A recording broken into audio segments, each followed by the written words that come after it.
Rafters began. Say goodbye. Tuesday on 7.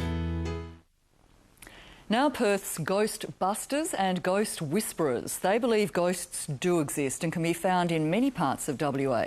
And while they know many people are sceptical, these true believers are out to convince everybody there really is a spirit world. Graham Butler joined them on a high-tech hunt.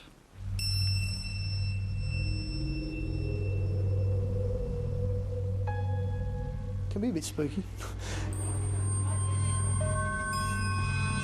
It was definitely something that I couldn't explain. Strange feelings and eerie happenings. These are real stories from Perth's most haunted. Doesn't scare me at all. No, it shouldn't scare anybody. Sometimes I see a spirit just like I'm seeing you, Graham. 2 in the morning, you believe that someone's in the room with you. The Rose and Crown in Guildford has a rich history of hauntings.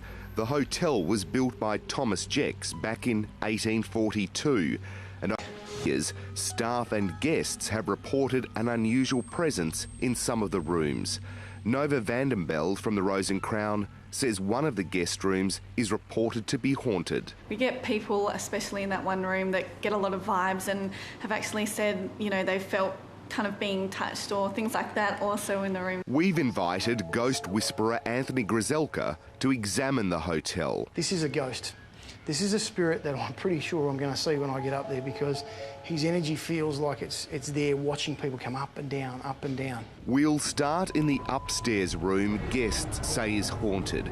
Anthony's using a Gauss meter, a device to measure magnetic energy.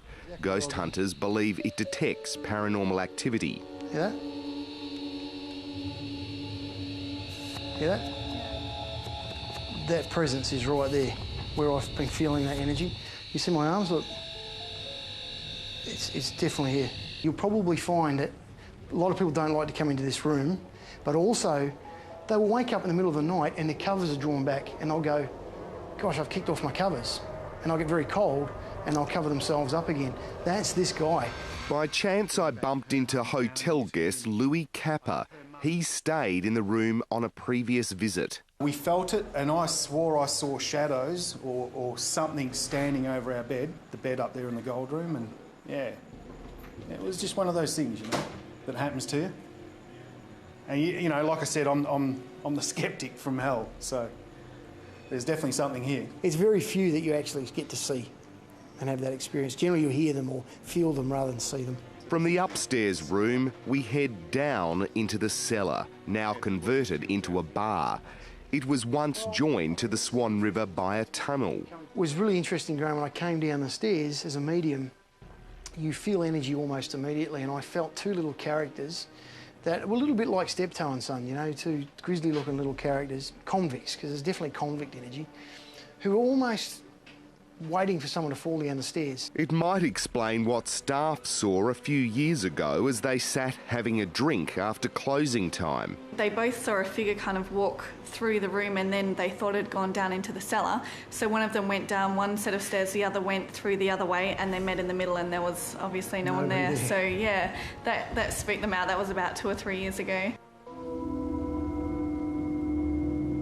From a haunted hotel to the Phantom of Piccadilly, the old cinema has seen lots of death and drama on screen. But what about off-screen? What explains the visitor in the back row? The building's 75 years old, and I think something happened or someone died here about the first 5 years it was opened. So it's made it its home, and I don't think we need to tell it to move on. When Cyril Watson shuts up the Piccadilly Theatre each night, he hands it over to a ghostly caretaker who has been seen by many visitors to the Hay Street Cinema. 2 workers fled one night after both seeing an apparition in the foyer. It's also been seen by cinema goers. We had a very busy night one night about 6 months ago, and someone reported to me they had seen it, and it was like bidding people farewell. It was like this a few times, and it seemed to have a smile. It was happy that it was so busy. Tonight, after the final screening, members of WA Paranormal Research will investigate the haunting.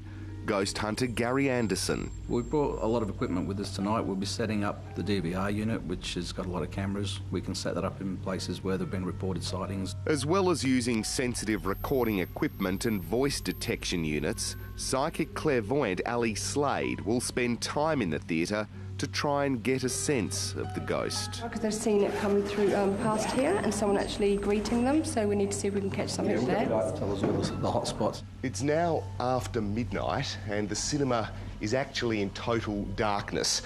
You can only see me because we're using an infrared night vision camera. The cinema's also got several infrared cameras fixed in it which we'll be monitoring. The main area of focus is here, the back of the cinema, and these seats along here where staff and other people have reported seeing some sort of apparition sitting here in the back of the cinema. In the foyer of the cinema, the ghost hunters monitor the cameras set to capture anything unusual. Capturing a ghostly image is rare, but apparitions can appear in all sorts of ways. Sometimes they'll be as solid as you or I. Sometimes they're like a mist. Sometimes it's just a feeling as they brush past you. You hear voices. With paranormal things such as poltergeist, you actually see objects moving by themselves. Ali and Joe are preparing to go into the cinema to see if they can detect psychic activity that the cameras can't. If we ask questions, sometimes it will answer by making the actual needle move. Remember, the cinema is pitch black. You are seeing infrared images. Can you tell us your name? Are you sensing something down at the stage, Ali? I'm feeling things around me, but I'm being drawn straight to the stage. Along here, I keep feeling it's almost as if someone's trying to walk up and back, it's going backwards and forwards. But the instruments fail to detect anything ghostly.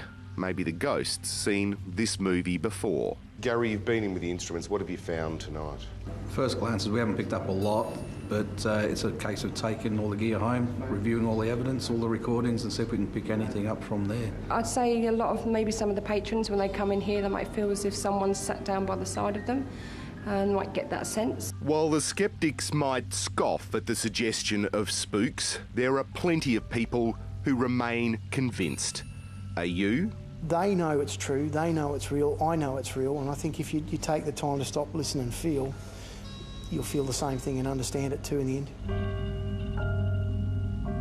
I think there's a lot more out there than what we understand.